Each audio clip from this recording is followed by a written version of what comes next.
so lovely to see so many of you on a dark and cold Sunday evening come for some spiritual warmth, sustenance and nourishment from this amazing panel gathered around me. This is the second of a series of 3 conversations which Rabbi Jonathan has facilitated. He was asked to give lectures, but as you know, if you know Rabbi Jonathan at all, he's much more interested in listening than talking. And so we've got a panel of amazing speakers. And because we also have people from outside the community, I think I'll say a little bit about Rabbi Jonathan, even though you might think he needs, he certainly thinks he needs no introduction, but I'm not sure I would agree. Each of the talks is focused on a different theme that's particularly important to Rabbi Jonathan through his career and beyond, if you can imagine, a world beyond New North London. And so this is really about spirituality in its widest sense. The conversation, just in terms of kind of housekeeping, we'll have sort of 40, 50 minutes of conversation responding to questions amongst the group. Then there'll be time for audience questions, emphasis on questions. They have to have a question mark at the end. They should be brief. And what I'll probably do is collect a sort of cluster, a bouquet of questions and present them to the group so they can choose to respond. And again, just in terms of housekeeping, if you do have any digital devices that you don't need for listening to the talk, please make sure that they're muted. Thank you. So, as I say, a little bit about Rabbi Jonathan, because I'll get that, if that's okay, get that out of the way. Rabbi Jonathan is, as you know, one of the UK's most respected religious readers, and he's widely admired for his interfaith advocacy, so that's sort of feeding in very much to this conversation. And again, because I think that Rabbi Jonathan's a very multifaceted person, there may be aspects of him that you are encountering or not aware of. So since April 24, Rabbi Jonathan's hosted sort of cross-communal interfaith gatherings, in which some of the people sitting here kind of met and connected, including the Middlesex University Interfaith Network, which I'm a part of, and that's the sort of, because I definitely have, strongly with me, and I hope to bring that out in our conversation. So the other thing I would add is also because of the interfaith element of the panel, so Rabbi Jonathan was also among the 12 senior sort of Muslim and Jewish denomination leaders who signed in February this landmark agreement, the Drumlanding Accord, which was presented to King Charles, and it's really about framing or thinking about a structured framework for sustained Muslim-Jewish collaboration. So that's Rabbi Jonathan. Now, Dilwar Hussain, he's an affiliated research fellow at the Wolf Interfaith Institute at the University of Cambridge. He's an honorary fellow at the University of Leicester, and he was assistant professor at Coventry. Over the last 30 years, he's advised government departments and provided policy analysis and training around interfaith and intercommunity relations, as well as counter-extremism policy. Dilwar was awarded an MBE for services to interfaith understanding and community relations. He's founding chair of New Horizons in British Islam, a trustee at the Sir Sigmund Steinberg Charitable Foundation, and he was vice chair of the Holocaust Memorial Day Trust. Dr Justine Huxley is co-founder of Kincentric Leadership, which works towards a future in which everyone knows we are part of a living, intelligent Earth, and supports leaders to learn, or rather relearn, how to collaborate with the intelligence of nature. She's a senior consultant at Ethelburga's Center for Reconciliation and Peace, where she worked for over 20 years as program manager and then as CEO. She was responsible for steering the strategy of the organization towards a theme of bridging divides and loving Earth, and the understanding that we cannot have peace on Earth unless we also have peace with Earth. She's a development director for the Bushman Heritage Museum in South Africa and a director for the Calipay Foundation in the US, both organizations that link spirituality, ecology, and culture. She's been part of the Sufi tradition for over 30 years, running retreats and meditation groups for many decades and representing her sheikh in the UK. And last but not least, Reverend Dr Nicholas Sagovsky is an Anglican priest. He's been canon theologian at Westminster Abbey and held professorial posts at a number of universities, including Newcastle, Liverpool Hope, and King's College London. He's also been co-chair of the London Society of Jews and Christians. Nicholas has been chair of the West End Refugee Service in Newcastle and continues to maintain a close link with them as an active patron. He was a commissioner on the Independent Asylum Commission in 2008, a comprehensive review of the UK asylum system, which produced more than 180 recommendations for change and improvement. He was also co-founder of Article 26, a project to enable those who have sought asylum and been offered admission to a UK university to take up their place, despite the financial and other barriers they face.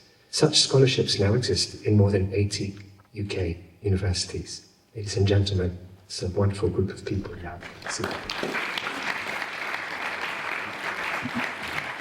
Question, and really anybody can answer this, is, apart from you, Rabbi Jonathan, this will become clear in a moment. It's because my first question is, have you encountered Rabbi Jonathan? How did that come about? Have you encountered Rabbi Jonathan in his work, and what impact has he and that work had on you? And I'll pass the roving mic to whoever feels like answering first. I'll jump in there. Wow. Thank you so much. And it's such an honour to be here, and it's such a lovely question to be asked. And I don't know if you remember, Rabbi Jonathan, that I'm going to tell a story about the Reawakening the Sacred series. So this was a series that we ran at St Ethelburga about quite similar themes to this evening. And Rabbi Jonathan was one of the speakers for the first event of the first series, which ran for many years. And you were speaking with someone called Paul Kingsnorth, who was the founder of the Dark Mountain Project, which at the time was very radical, and it was trying to speak out about the depth of crisis that humanity was in. And Paul Kingsnorth at the time was an atheist, and Rabbi Jonathan and Paul Kingsnorth had this fantastic conversation. And I don't know if you experienced it this way, but there was this moment of magic where you really connected around your love for Earth and for nature, and something really happened. There was like some kind of little alchemy that went on in that moment. And I don't know if you know, but Paul Kingsnorth has since become a person of faith. He's now converted to Orthodox Christianity. And when I heard that, I thought, you know what? I think Rabbi Jonathan had like a tiny little hand in somewhere. And so it was a meaningful moment for me. And I remember it as our failure to disagree about anything. And so for me, it was a really important moment, just stepping up into the leadership of St Ethelburga and just feeling that you were this kindred spirit that I felt so much respect for and felt in some way accompanied by, even if we didn't see each other so much. But, knowing that you were out there and that you cared about some very similar things was just tremendously important to me. And, it's really been an honour to be working in the same field as you for these years. It's such a real pleasure and honour to be here and to celebrate Rabbi Jonathan's contributions. I really think he is the best of this country, the best of British life, and the best of Judaism actually as well. I met him originally, I think, at Limud many years ago, maybe 10 or 15 years ago, I think. And I attended one of his talks, and I thought, I wish I had a rabbi like that. I'm from a Muslim background. And then many years later, and we had lots of interactions on and off, and then I had the real pleasure of being invited to Shavuot one year, which started here. Then we went to Rabbi Jonathan's house. We continued our conversations. We studied Torah there with him at his around his table. And I think that had a real impact on me, because it gave me some sustained time with him over, a good few hours, as you know, Shavuot lasts. And I got to see him at close quarters. Over the last 2 years, when things have been very difficult between Jewish and Muslim communities in this country as well as elsewhere, Rabbi Jonathan took the very brave decision to invite a group of people to his home, to host them, to give them food, to talk and listen to different people across his dining table. And we did that almost every month, meeting. And I think that's been, and I came all the way from Leicester just to attend those meetings. And was very honoured to do so, because I think those spaces have been so important. My philosophy is that when the spaces for conversation collapse, we have nothing left. And so keeping alive, even when there's disagreement, especially when there's disagreement, keeping alive spaces for conversation are absolutely critical. Otherwise we go backwards. We have no hope of going forward, let alone stay where we are, if we allow those spaces to collapse. And Jonathan did this very brave thing of bringing a number of us together around his table. So I would really want to salute him for that. So those are some of the ways in which we've interacted over the last few years. You've been extremely thoughtful and generous about it. It's actually Nick Schlagman whose initiative it was to bring us together, and I had the privilege of hosting, but it means a lot to me. Thank you. Well, I feel that my life has been interwoven in a small way with Rabbi Jonathan's for quite a few years, and I just want to say how very much I appreciate being invited to share tonight. I do regard it as a great honour and privilege. And I want to say at the beginning that it's not only Jonathan, but also Nicky and his family who've meant a lot to me. And Rabbi Jonathan introduced me to what you call your second mother, Iska. And so I have wonderful memories of coming here to the concert for her 100th birthday. Yeah. When she suffered an awful nosebleed, so it was an unforgettable occasion. She got here, and the cellist was somebody that she had supported through his studies, Kirill. Actually known as Kirill. As Kirill, yes. Yeah. But he played Kol Nidre absolutely beautifully, just in this place, and that really spoke to my heart. And I saw that same family generosity in supporting others, and Iska's delight in his career. And Iska also just modelled for me somebody who was living her life into her 10th decade with such fullness and still reaching out to other people. Obviously, it runs in a family. That's what I want to say. And hospitality runs in the family, and I'm very grateful for that. You gave me, Jonathan, I think one of the most lovely gifts I've ever been given. You gave me an apple tree. And it was for something very special, because you asked me if I would look at the manuscript of your work commentating on, first of all, it was Deuteronomy, and then it was Leviticus, which was wonderfully challenging. And I'm not a biblical scholar, but so I was really stretched to know what to say. But that set up a conversation from which I benefited enormously. And then you sent the apple tree. And I planted the apple tree in the garden. And one beautiful shoot came up. And then I looked at the bottom of this shoot, and there was a second branch had come up. And the two came up side by side. And I thought, that's wonderful. The two Abrahamic faiths growing up side by side. And then a few weeks later, I looked again, and a third branch had come up. So that is for us, the tree of faith in our garden. I'm not a great gardener. I love gardens. But that tree, all our visitors are taken to that tree, and all our visitors get the explanation. And it was the most lovely gift. And so I'm very grateful for that too. Thank you. I just thought it's a lovely way to start, to get a sense of the web of interconnections that, this is not a chance panel, but all of these special people are here to honour another special. You are nourished in different ways by your own faiths. That's really clear even in the way you were talking just now. So something I'm wondering is, where now do you seek God in or the sacred in today's world? Where do you seek them, and potentially where do you find them, if that's somewhere else? So. We talked also, by the way, about silence and wondering how important silence was in our faith traditions, and as an experiment, would we sit here for most of it and not say anything? So if there's a silence, you must listen to that silence very closely. Silence. It just enables me to follow on a little bit from what I was saying.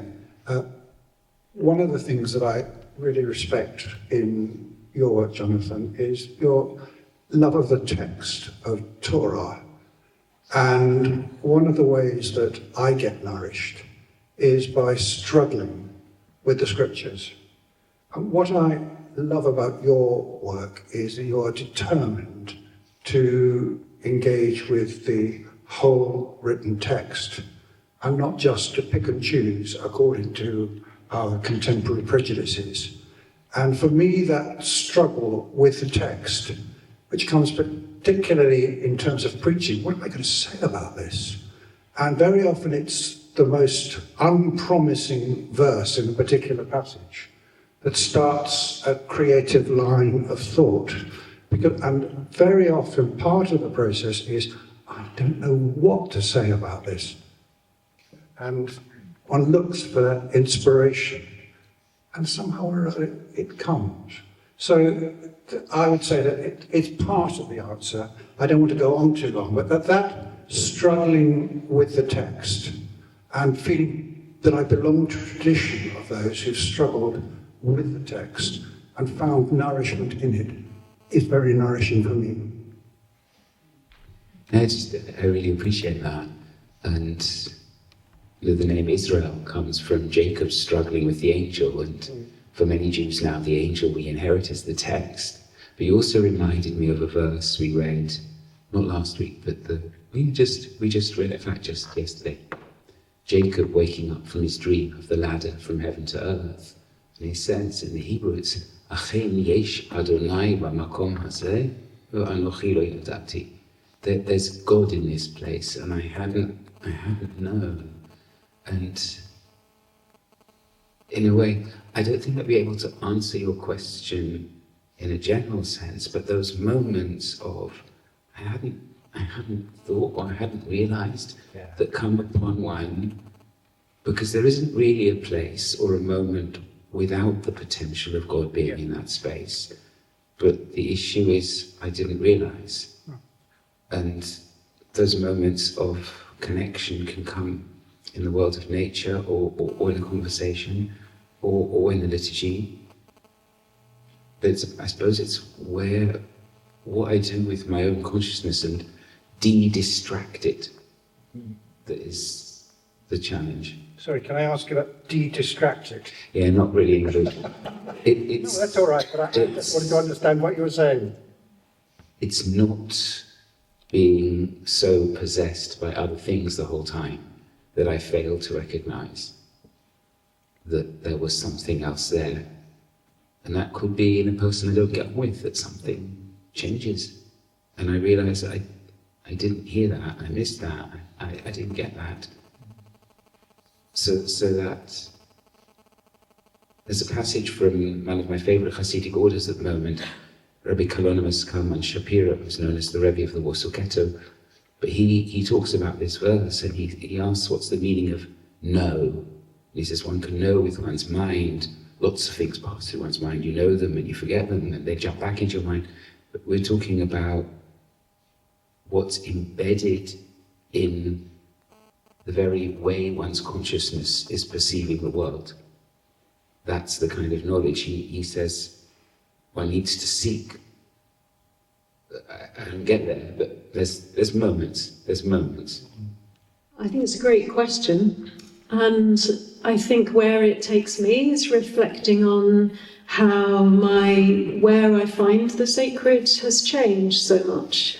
And I remember when I first set out on my spiritual journey, I had a very strong inner pull towards retreat and withdrawal. You know, I liked doing long meditation retreats and I liked living kind of on the margins of society, in some way leading a quiet life. So I think, silence and retreat was really where I found the sacred. And then I met my Sufi teacher, and got flung into a completely different experience where suddenly I got drawn back to London. I found a job, startlingly, nothing to do with my background, on the trading floor of a global investment bank. And my Sufi sheikh said to me, don't leave that job, for a long time, because it's got something to teach you. And what it taught me was how to remember God all the time in the heart, in the middle of a situation where actually, in that environment, it's very much driven by money, kind of often driven by greed, not very many ethics, and largely the trading floor is not a place where God is particularly present.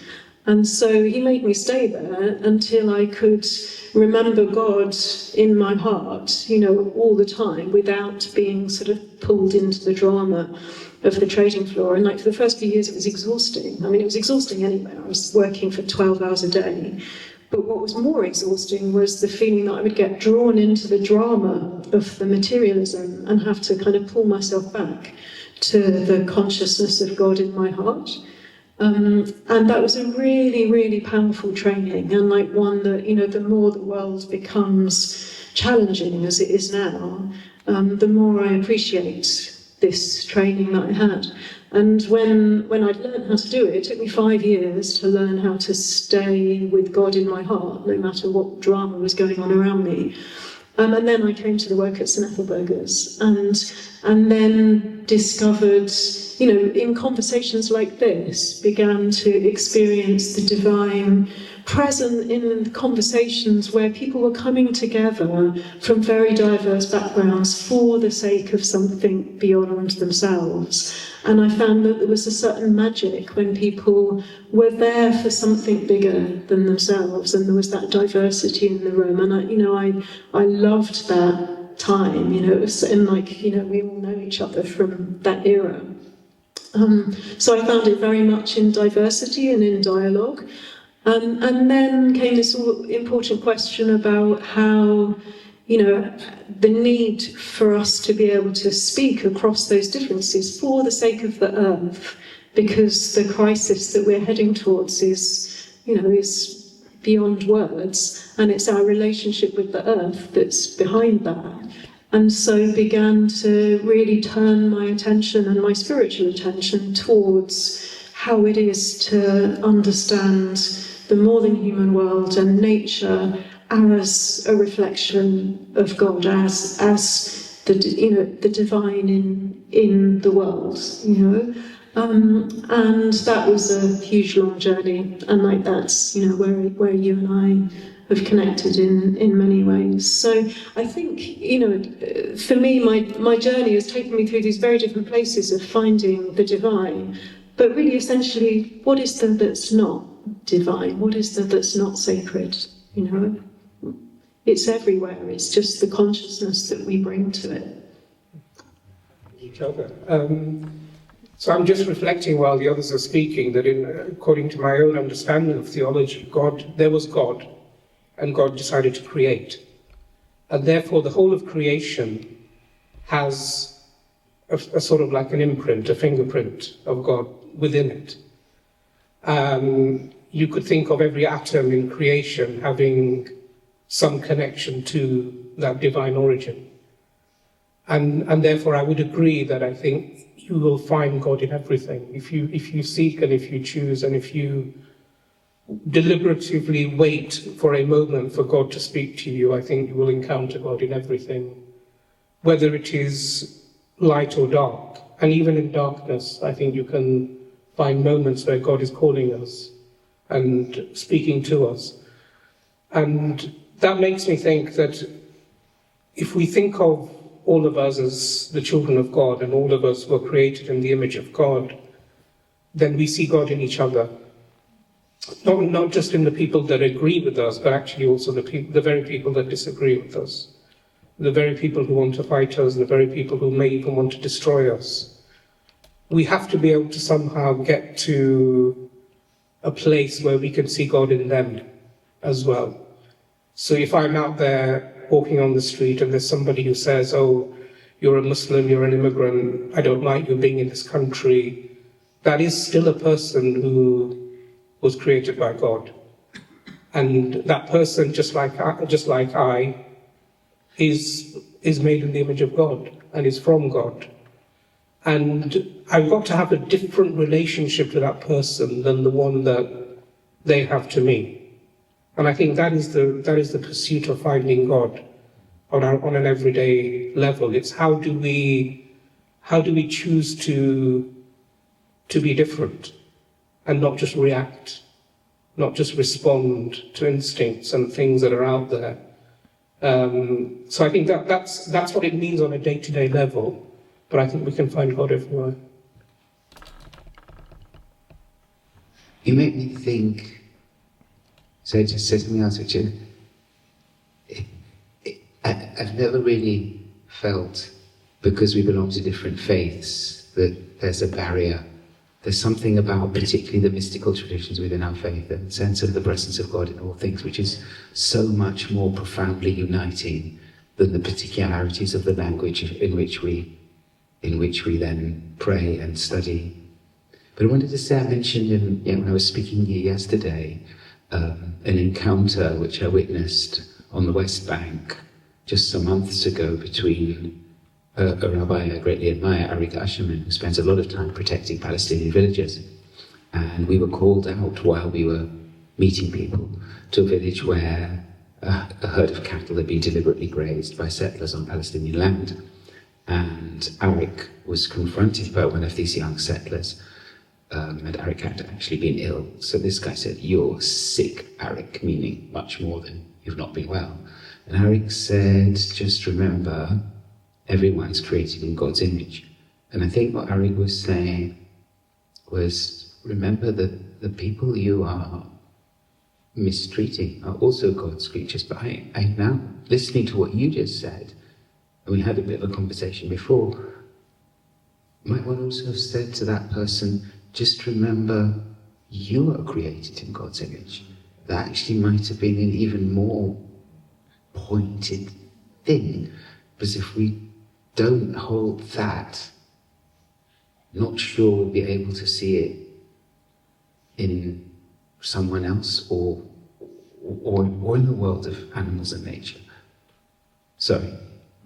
Come back to something Nicholas mentioned earlier, which was about wrestling, because Dilwar, you were talking about those moments where conversation might dry up, and Justine, you were talking about how dialogue is so vital. But all of you also wrestle in different ways with your faiths and translating those into real-world problems and dealing with challenges. So my question is there a particular part of your faith or your faith tradition that you wrestle with, and what do you do about it? You're smiling, Nicholas, which is dangerous.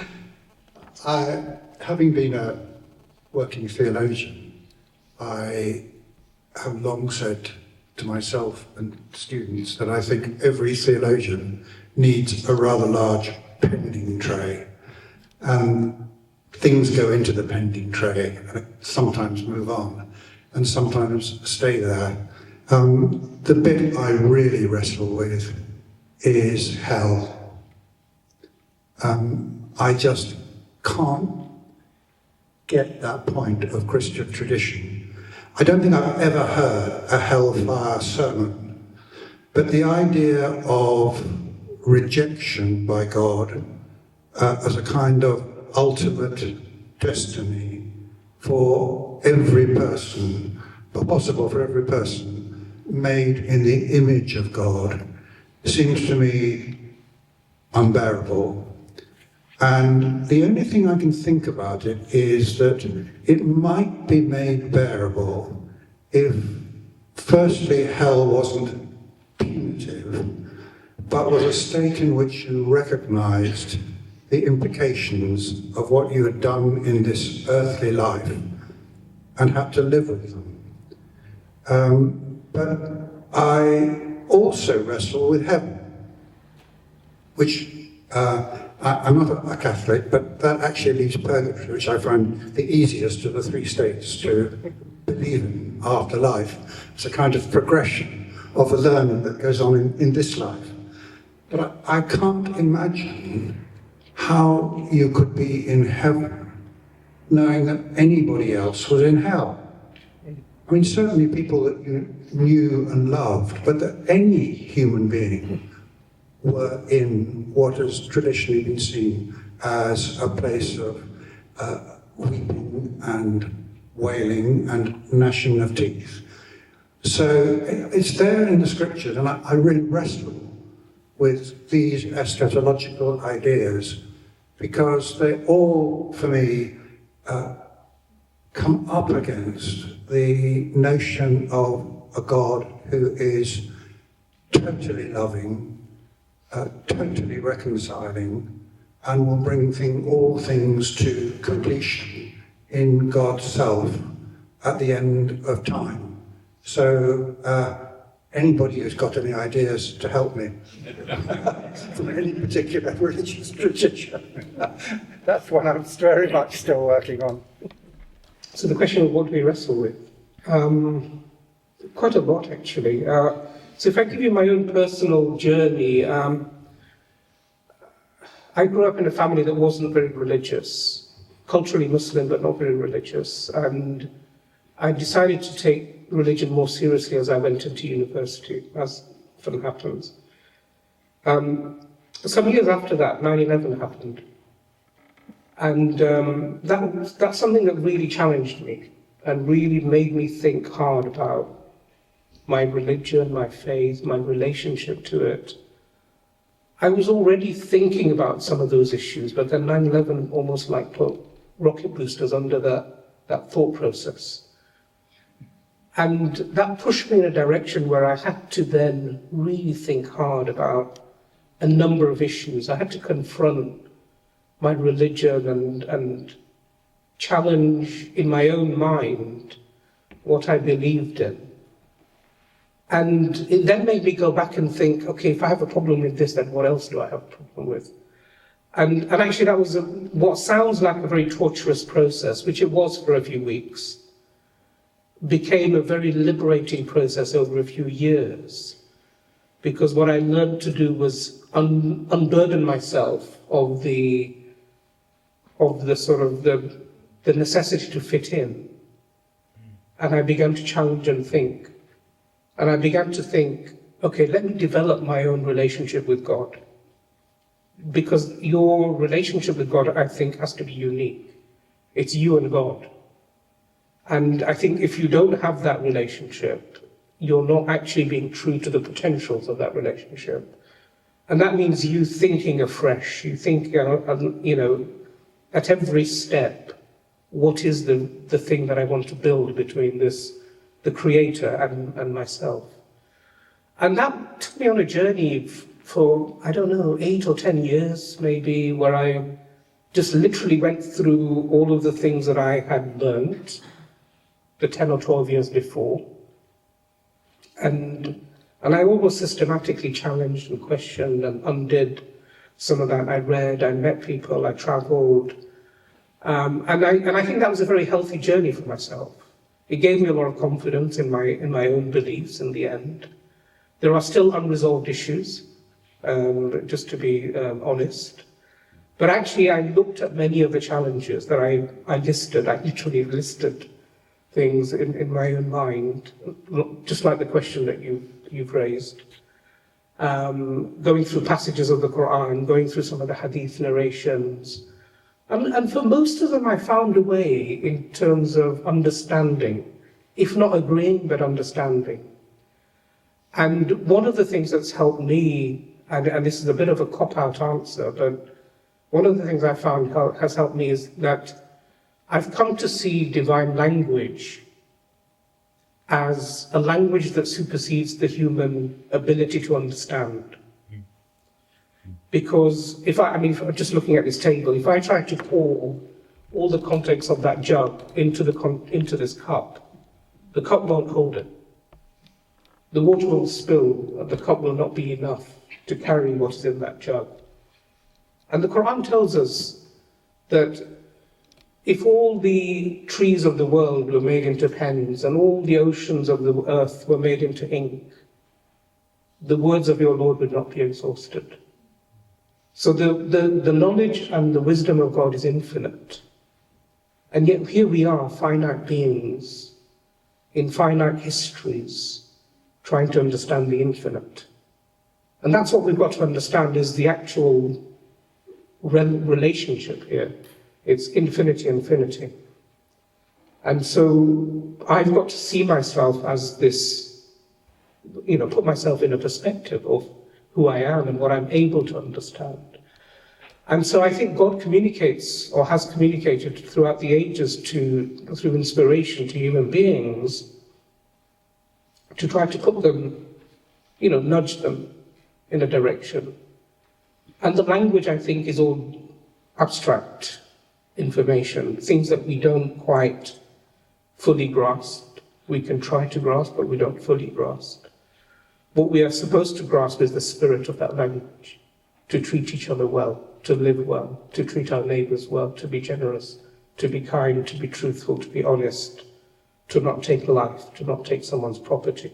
The Ten Commandments and the well-established things that are common, I think, in all religious traditions. And that's the way I reconcile those details so like the micro and the macro teachings of religions. But on the micro level, yeah, it's an ongoing process of struggle and trying to reconcile oneself, particularly as one lives in a modern life where one is pulled in so many different directions. People's answers. And I relate to what you said about the relationship with God is unique. It's like, it's different for every person. And the Sufi tradition that I belong to is part of the Western Sufi tradition. So it's outside of the container of the outer Islam and Sharia law. And so we're kind of heretics, Sufis are heretics anyway, but I'm like a double heretic because I belong to the Western Sufis. And because Sufism is really less to do with a fixed theology and more to do with a set of practices which take you towards an experience of the divine that transform your heart and take you towards this experience of the divine. I think the thing I wrestle with, is less to do with the tradition and more to do with me. I spend an awful lot of time wrestling with,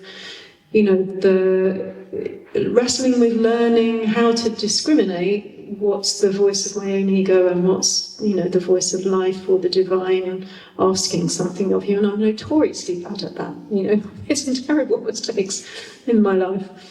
So I wrestle with myself a lot.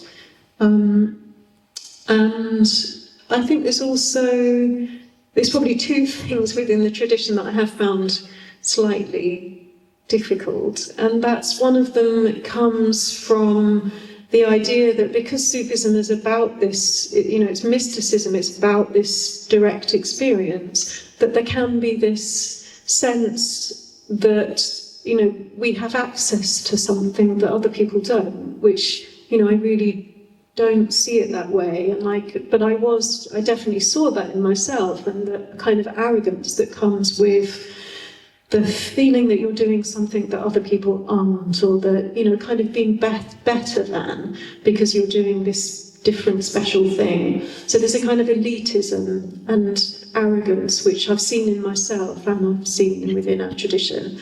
And the other thing is Sufis are sometimes described as sweepers. I don't know if you come across that phrase before. So that Sufis are kind of in service to life in a way that they kind of come and sweep up the mess that, that people are making through their forgetfulness in this very kind of unobtrusive way. And the way that's got translated in my community, everyone is really hot on cleaning. Like they're obsessive. And if you saw my kitchen recently, you know what a bad Sufi I am. So I don't know, it's too much cleaning going on. So that resonates. So just everything really resonates that I've heard. Something I've struggled, just going to come back to what you said about to the Jewish mystics, we might parse the text of the Torah as grammar and syntax, verses that speak in our language, but to the mystics, it's white fire on black fire, and there's an unfathomable depth, which means that the interpretation of Torah is always an art of translation and imagination and empathy in a way.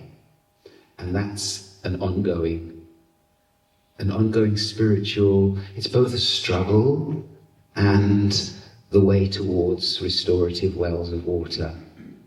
But what I struggle with most, and what people I think ask me about, is the language of Torah speaks of an interventionist God who engages in history and makes things happen.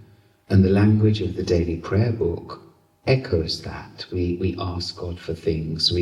There's an assumption that pray right and God will say, hopefully, yes. I don't believe this. And I think it also makes spiritual life extremely difficult for a lot of people, because they look at it, they say, well, my mother died right as the doctor said, it isn't true, so God can't be, and Judaism or religion is false. So I sense the presence of God in very different ways. I don't sense God as an absence, but I don't expect results from God. And rather than seeing God as an all-powerful other who may or may not do what I ask, why should God? Really, why? I see the presence of God within life, and the responsibility for honouring that presence sits with us.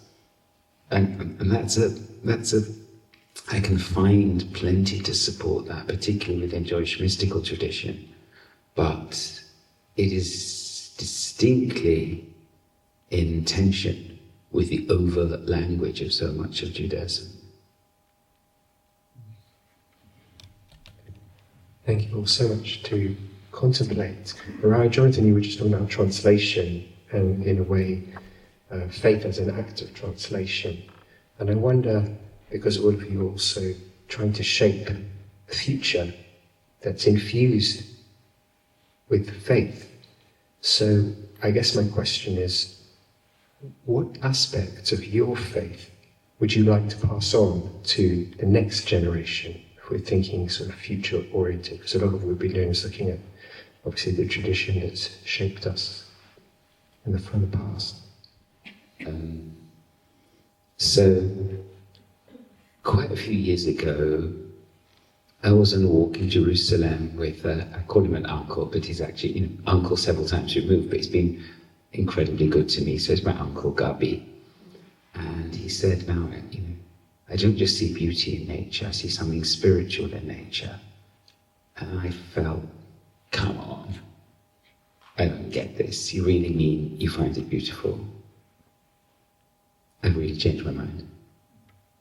And I think the heart of that is a sense of wonder, closely connected to a sense of, you talk about kinship, a sense of kinship. Over the last years, my feeling of the differentiation between the human and animals, the difference has got thinner and thinner and thinner in my mind to a continuity.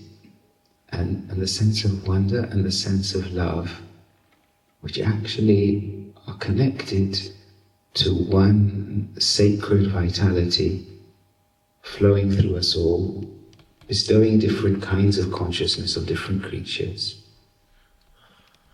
But the awareness and the love and the respect for that oneness. First of all, I want to communicate that to myself more thoroughly, but certainly that's what I want to pass on.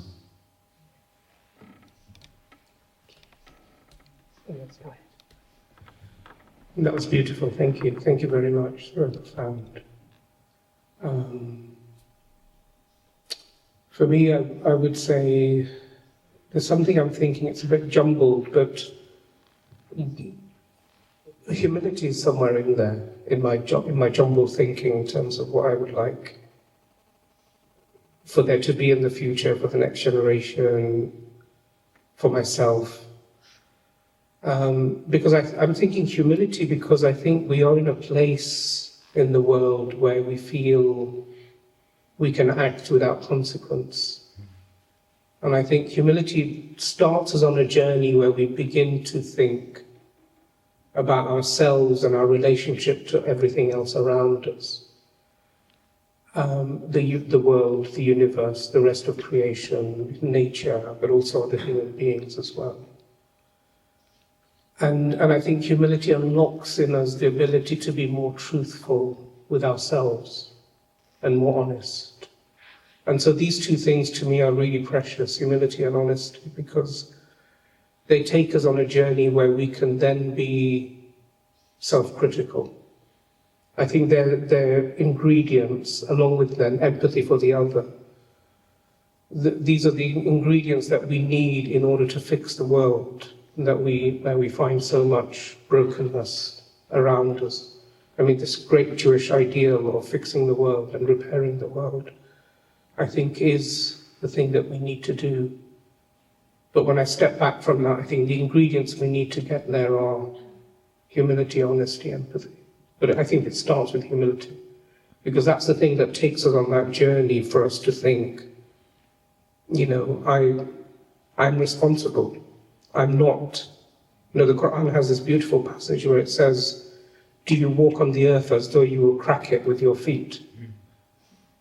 And it admonishes that attitude. It admonishes this sort of haughty behavior, this arrogance that we walk on the earth as though our very steps will break it open.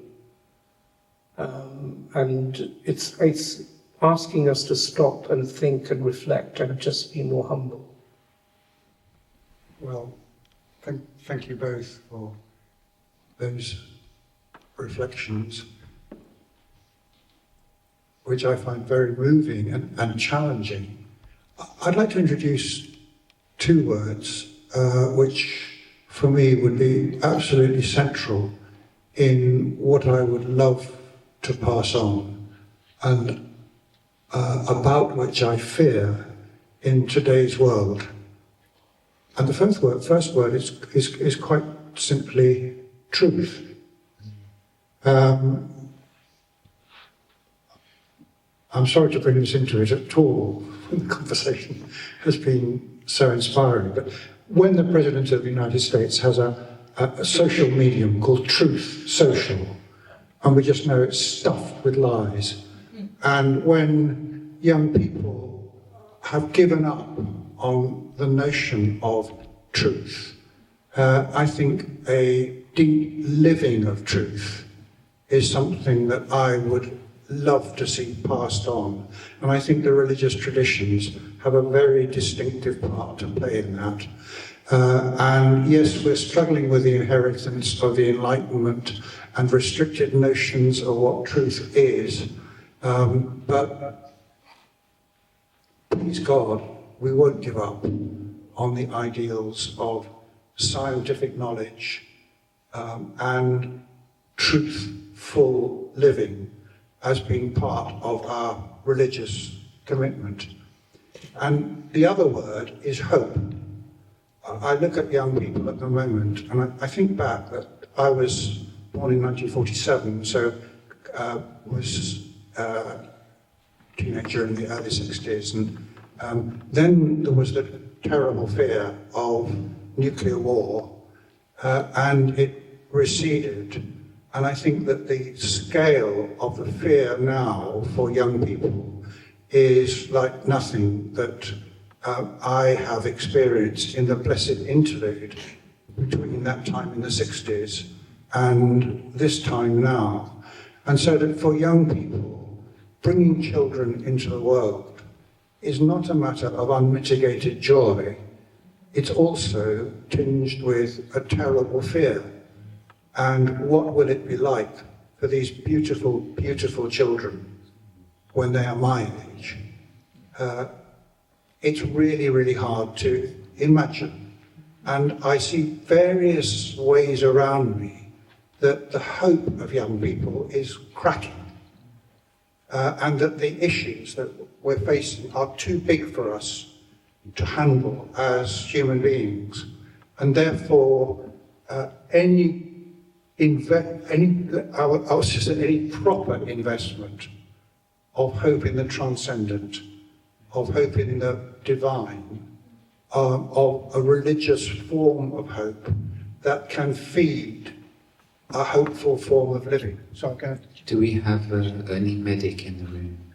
has been very similar.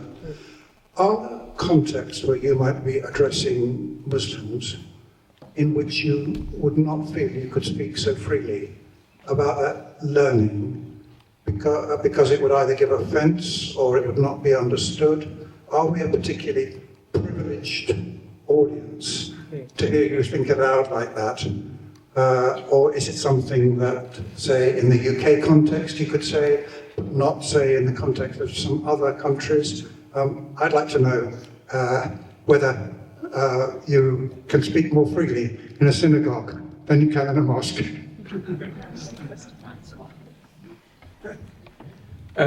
Yeah, I mean, the simple answer is probably yes to all of those points. But I think I think a lot of this is about how we phrase and how we position ourselves in talking about these issues. So I'm coming at this not as an imam or I come at this as a practitioner of the religion rather than someone who is speaking on behalf of the religion.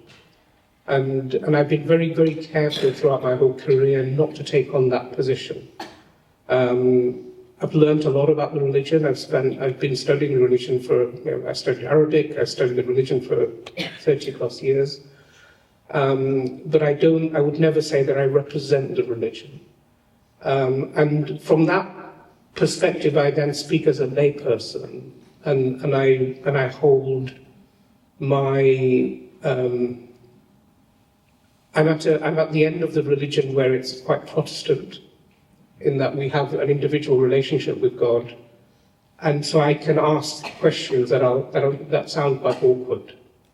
One of the things we try to do with the organisation that was mentioned in my intro, it's not very active at the moment for some sort of personal reasons, but my wife, myself and a friend of mine, we set up this organisation, New Horizons in British Islam, to try to create pockets of conversations where we could very deliberately be self-critical.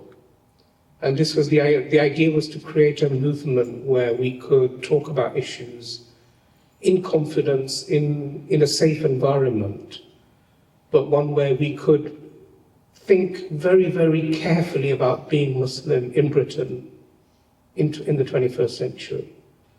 And our rationale, and the rationale that we give to people who may be critical of us, and there are people who are critical of us, is that unless we are able to think about these issues honestly and openly, I can tell you now, our children will not accept this religion. Yeah. And they will be fleeing from it in droves.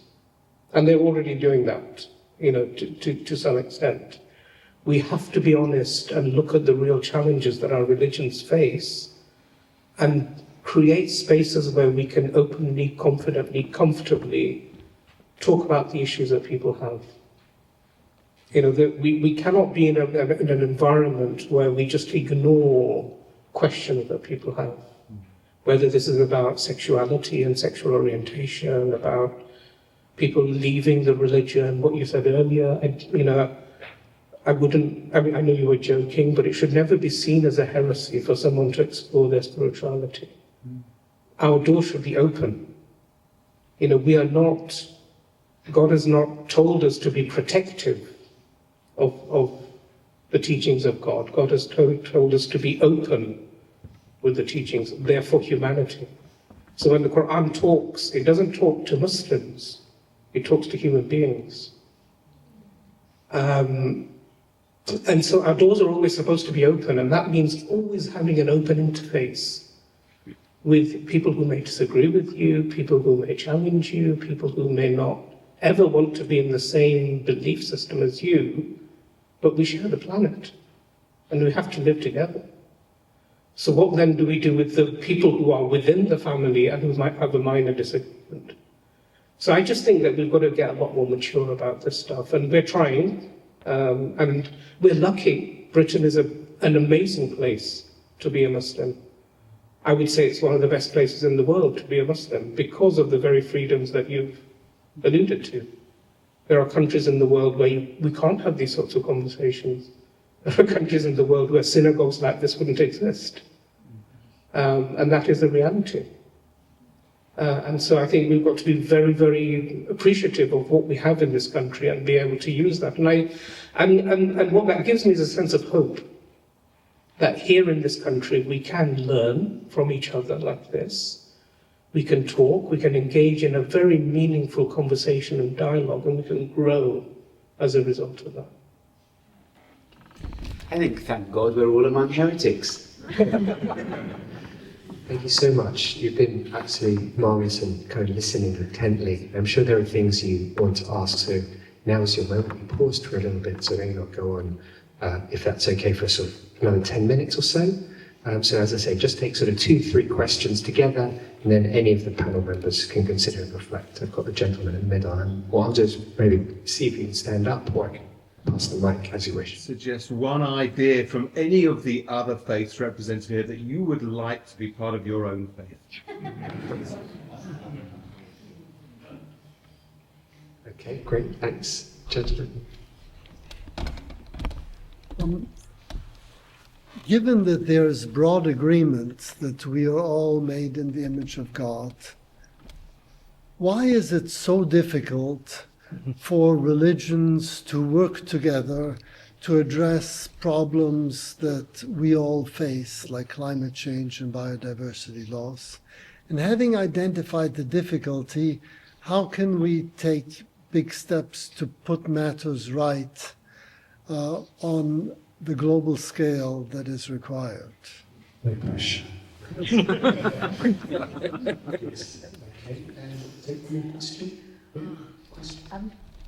I found it fascinating by what you said and would like to really take hold of that. But you asked a question which I'm surprised because I know how often it's been raised. Why is it not being taught to Muslim children in different countries, even in England, in schools and in the books that they read and everything else? I know they're kept away from it, so that isn't even the excuse. But the difference between the East and the West and the attitude that there is towards it in that respect, please say more. Okay, so again, any of those questions that you want to consider. First question, what would you steal from another faith, if you could? There's a question about how can faiths work together, or why do faiths not work together to combat some of the big challenges that we face, and how might they do that? And something I think about, I guess, sectarianism in faith communities. So yes, I think Rabbi Jonathan, you already said you wanted to respond. I'll respond to the second question as best I can. I think religion and seeking God is most profoundly connecting, but religion is also one of the greatest forms of idolatry that we have. And I think lots of religious life is busy fetishizing its own path, as if its own path were God, and is preoccupied with itself in ways which are ultimately limiting and destructive, and as a result sees other paths to God as heresies or wrong or misguided, and energy that could be and should be focused on that which interconnects us with each other as humans and with the whole living world, and which most urgently needs our loving attention and dedication and honesty, as you said, is squandered in all kinds of irrelevances and quarrels. And how to stop that and how to refocus, I wish I knew. Yeah, I really appreciate your answer to that and really resonate with that. And I also have another response to that very important question. And I think when I went into interfaith work 20 years ago at St Ethelburga's, I really hoped that the crisis that was on the horizon in relation to the earth and the environment would be what brought us together. And actually the reason why I did all of that interfaith work was because I thought, we have to learn how to cross divisions and identity differences of every kind in order to transform this, disaster that we're walking so blindly into. And, it hasn't happened to the degree that I thought it would. I thought it would look very different by now. And sometimes I think that actually humanity hasn't suffered enough yet, and there is tremendous redemptive power in suffering, and there is a lot of suffering coming on the horizon, as we walk into this ecocide and biodiversity collapse and all the associated crises alongside that. And I don't know if anyone's read the book Ministry for the Future, which is about climate collapse. And it's actually quite a hopeful book. It's a horrible book to read, but there are these hopeful moments in it. And when the crisis has deepened enough, then human beings actually start to shift in a certain way. So I just hold out the hope that actually, religions will come to their senses and overcome the things that you were talking about, Jonathan. When the crisis deepens to such an extent that all of humanity is suffering, and that we begin to see that actually our relationship with the earth is of primary importance to the spirituality of human beings, and that unless we include the earth and love the earth and offer reverence to the earth as an expression of the divine, until we can do that, there is no future for humanity. So I think that's a really important question, and that would be my response. In terms of what I'd steal from other faiths, I would steal the celebrations of the Jewish calendar, and I think there's something that really actually links people to the earth in those celebrations, and I love the joy of having a calendar that's so packed full of amazing. Thank you so much. Any other thoughts? Response to that? The stealing I think it would be the spirit of wrestling with the Torah. Why are we not able to make more of our religions and our fraternity? I think it's a poverty of vision.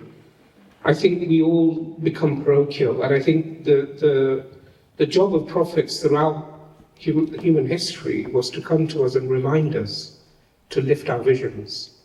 We became, I think it's human instinct to become tribal and to hunker down and bed in and just protect what's in our vicinity. And if you look at the narratives across all of the biblical Judeo-Christian Islamic traditions, they talk of people coming, being inspired by God, and going to their communities and saying, we shouldn't do that, we should do this. And I think their job was basically try to lift up the vision of their people so that they see the threats around them. And to go from the sacred to the profane, if there are any Game of Thrones fans here, you'll know from the story, whether it's the books or the movies, you have these 7 kingdoms who are constantly at war with each other.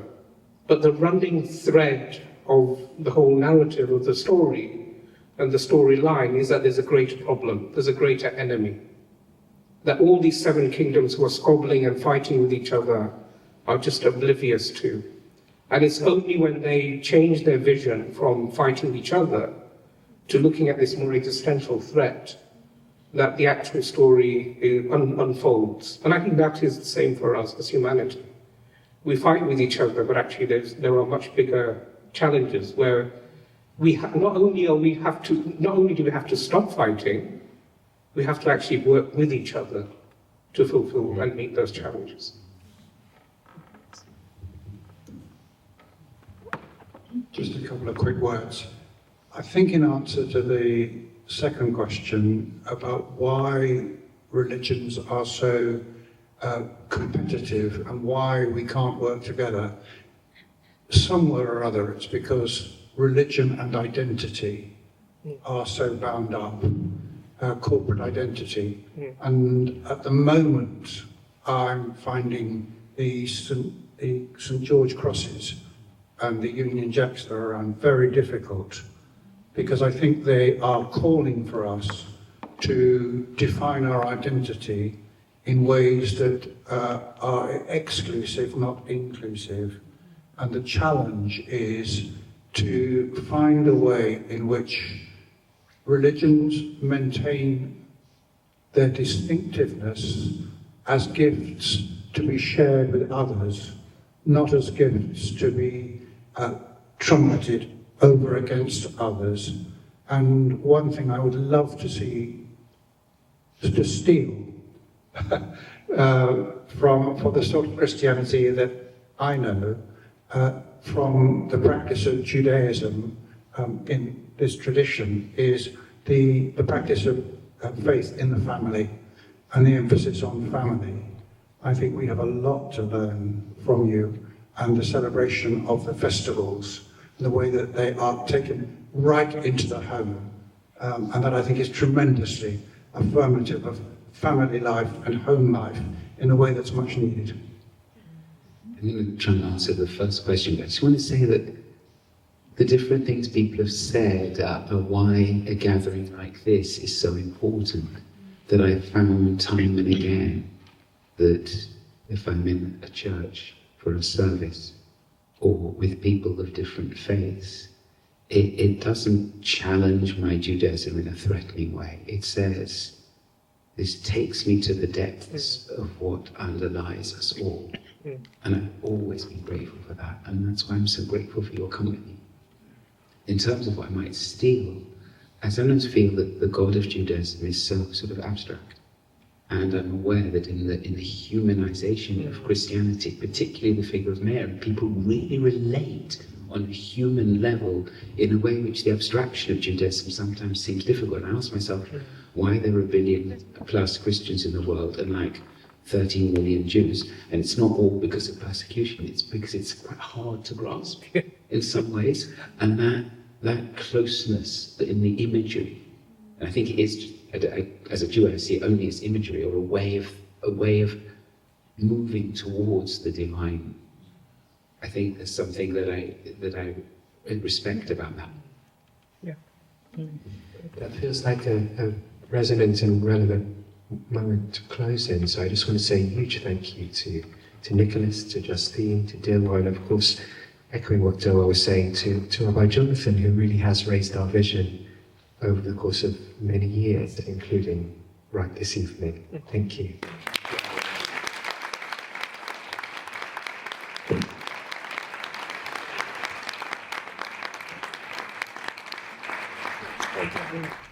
Nicholas Sagovsky, Rabbi Jonathan, Justine Huxley, Dilwar Hussain. Thank you all so much for bringing yourselves with such authenticity and such humility. You've changed my life today. You've brought something that really underscores how interconnected we are. And I would like to express our thanks on behalf of the community to all of you for coming here, for connecting with each other with such insight and with such warmth. It's been an education and an honour to be in your presence. Thank you.